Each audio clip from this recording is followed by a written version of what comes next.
छुट्टी मनाने के लिए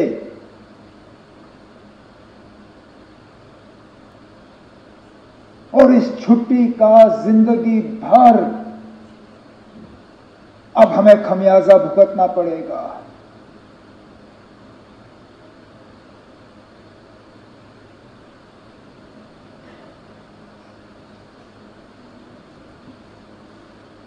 जिन लोगों ने ये किया, कहने के लिए तो वो कहते हैं कि हमारी भलाई के लिए किया, लेकिन क्या हमने उनसे कहा था कि हम ये चाहते हैं? क्या हमने उनसे कहा था कि हमारे नाम में आप इन 26 लोगों को कब्र में बंद करके यहां से वापस भेजें? क्या हमारी इसमें कोई मंजूरी थी? क्या यह हमारी इजाजत से हुआ? हम में से कोई इस हमले के साथ नहीं है। इस हमले ने हमें अंदर से खोखला किया, लेकिन इस हमले ने, क्योंकि हर खराबी में कहीं ना कहीं हमें कोई रोशनी की किरण ढूंढने की कोशिश करनी चाहिए। बहुत मुश्किल है इन हालात में वो रोशनी ढूंढना, लेकिन स्पीकर साहब, पहली मर्तबा 26 साल में मैंने जम्मू कश्मीर में किसी हमले के बाद लोगों को इस तरह बाहर आते हुए नहीं देखा। कठुआ से लेके कुपवारा तक शायद ही कोई शहर या गांव ऐसा जहां लोगों ने बाहर आके इस हमले की मजम्मत नहीं की, कहा कि ये मेरे नाम में नहीं हुआ, नॉट इन माय नेम। ये आपने जिसके लिए भी किया हो, मेरे लिए नहीं किया। और ये लोगों का बाहर आना, इसमें हम में से किसी का हाथ नहीं है। हुकूमत ये कहे कि हमने कराया, कोई और ये कहे हमने कराया, कोई नहीं ना। हम भी इस गाड़ी पे चढ़े,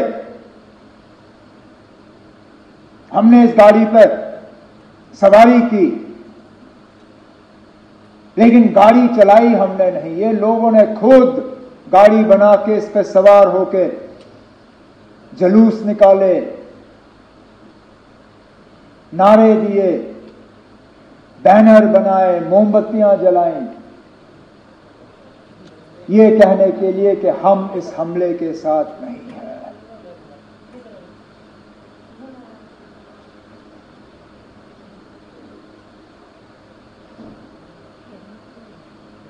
मिलिटेंसी, टेरर, दहशत, आतंकवाद, इसका खात्मा तब होगा जब लोग हमारे साथ होंगे, और ये स्पीकर साहब उस मौके की शुरुआत है। अगर कि हम इस मौके पर एहतियात से कदम जो है लें, हमारे तरफ से कोई ऐसा कदम नहीं उठना चाहिए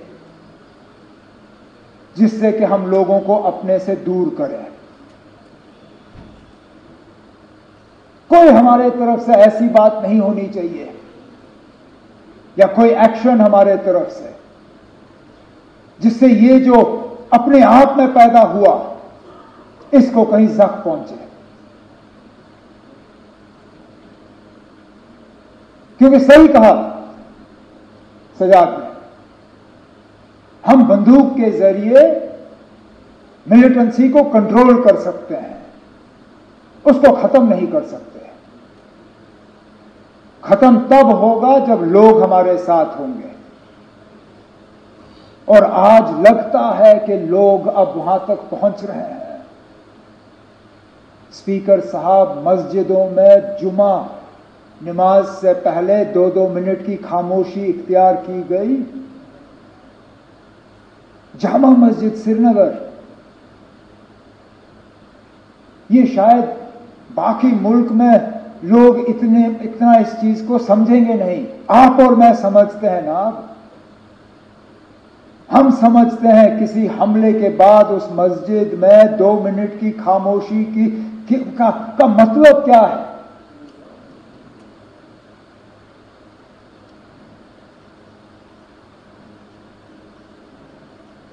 तो मेरी तो सिर्फ यही कोशिश रहेगी कि इस सिलसिले को हम बनाएं, बढ़ाएं, घटाएं नहीं, कम ना करें।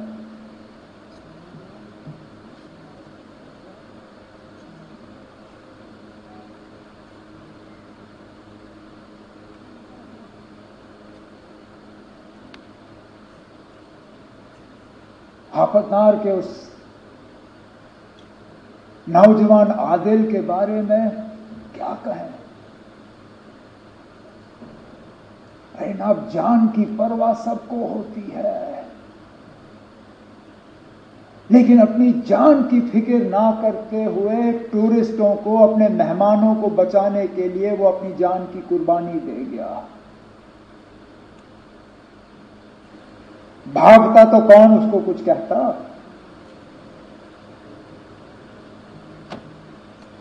भागने के बजाय खतरे की तरफ गया। इस तरह के और मिसाल हैं जिनके बारे में आज हम सुनना शुरू कर रहे हैं। जो टूरिस्ट वहां से निकले, उन्होंने अब जिक्र करना शुरू किया। किसी एक ने वहां लोकल पोनी वाले को कहा कि मेरी बीवी और बच्चे को ले जाओ, इनको बचाओ, मुझे यहां छोड़ दो।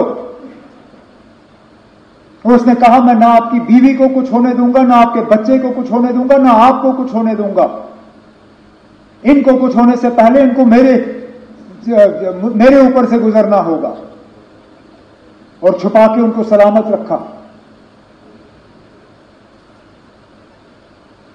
जख्मियों को अपने कंधों पे पहाड़ से नीचे उतार के अस्पताल, एम्बुलेंस तक पहुंचाया।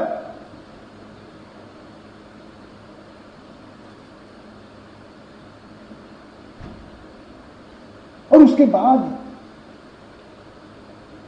जिस तरह लोकल लोगों ने मदद करने की कोशिश की, गरीब वो शिकारा वाला जो डल लेक पे फल बेचता है, उसने अपनी किश्ती पे एक छोटा सा बोर्ड लगाया, टूरिस्टों के लिए मुफ्त फ्रूट चाट।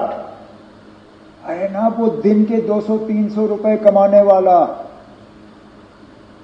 वो कहता है कोई नहीं ना चले मेरे हफ्ते की कमाई, लेकिन मैं कम से कम अपने मेहमानों को यह एहसास देना चाहता हूं कि हम उनके साथ हैं।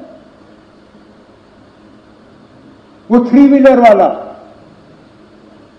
ने टूरिस्टों को कहा कि अगर आपको हवाई अड्डा पहुंचना है, मैं मुफ्त आपको हवाई अड्डा पहुंचा दूंगा।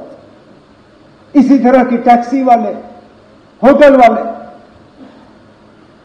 वालों ने अपने कमरे खोले और कहा आप यहां रहिए। जिन्होंने गुलमर्ग छोड़ के, पहलगाम छोड़ के, सोनमर्ग छोड़ के श्रीनगर भाग के आए, जिनके पास रहने की जगह नहीं थी, होटल वालों ने उनको कहा कि हम आपसे पैसा नहीं लेंगे, आप रहिए यहां पे।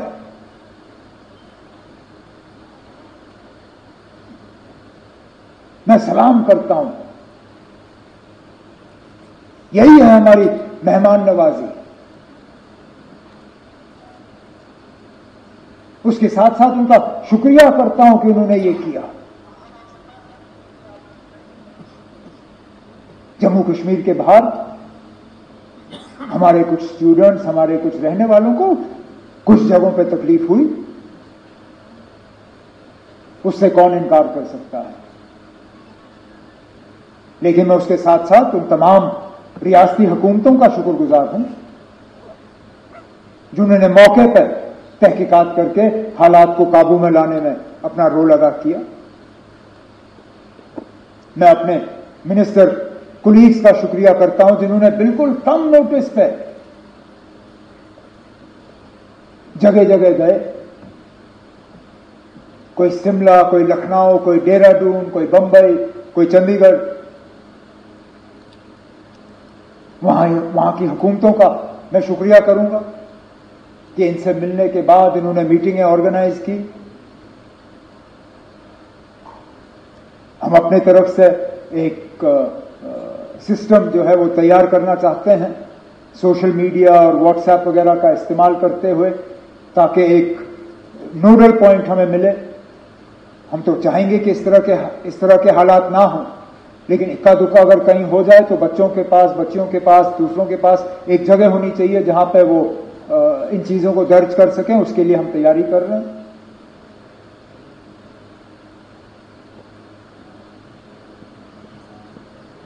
बदकिस्मती से सोशल मीडिया में जहां 90% खबरें जो है वो सही होती हैं, 10% वो भी लोग हैं जो झूठी खबर फैलाने की कोशिश करते हैं। मैं उन्हें कहना चाहता हूं कि अपनी हरकतों से बाज आओ। जब ये लोग झूठी खबरें फैलाते हैं तो जिन पे असली ये मुश्किल का जो उनको सामना करना पड़ता है, उनको भी फिर जो है इस झूठी खबर का खमियाजा भुगतना पड़ता है।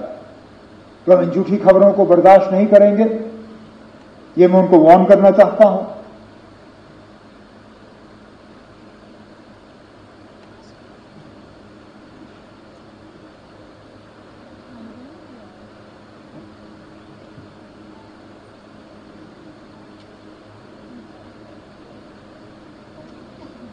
स्पीकर साहब, जम्मू कश्मीर की सिक्योरिटी जम्मू कश्मीर के इलेक्टेड हुकूमत की फिलहाल जिम्मेदारी नहीं है, लेकिन मैं ये मौका इस्तेमाल करके स्टेटहुड की मांग नहीं करूंगा। अब मैं किस मुंह से इस पहलगाम के वाकये को इस्तेमाल करके मरकज से कहूंगा ना अब मुझे स्टेटहुड दो। मेरी क्या इतनी सस्ती सियासत है? मुझे क्या इन 26 लोगों के मरने की इतनी कम कदर है कि मैं अब मरकज से जाके कहूंगा ना अब चलो 26 लोग मर गए, अब मुझे स्टेटहुड दे दो। स्टेटहुड की बात हमने पहले भी की, आगे भी करेंगे, लेकिन लानत हो मुझ पे अगर मैं आज ये कह के मरकज के पास जाऊं कि ना अब 26 मर गए, अब दे दो। देने की बात हम करेंगे, लेकिन इस मौके पर नहीं। इस मौके पर ना कोई सियासत, ना कोई बिजनेस रूल्स, ना कोई स्टेटहुड, ना कुछ और। एक ही चीज ना, इस हमले की कड़ी निंदा और उन 26 लोगों के साथ दिल की गहराइयों से हमदर्दी और ताज़ियत, और कुछ नहीं। ना आज नहीं, टेबल हम किसी और मौके पर थपथपाएंगे, आज नहीं। तो स्पीकर साहब, मैं अपनी बात को इसी चीज पर खत्म करते हुए इस हाउस के तमाम मेंबरों से गुजारिश करूंगा कि जो रेजोल्यूशन डिप्टी सीएम साहब के तरफ से हाउस के सामने पेश की गई है, आप इसको सामने रखें और मैं उम्मीद करूंगा कि यूनानिमसली इसको पास करके हम मुल्क के सामने रखें। बहुत बहुत शुक्रिया।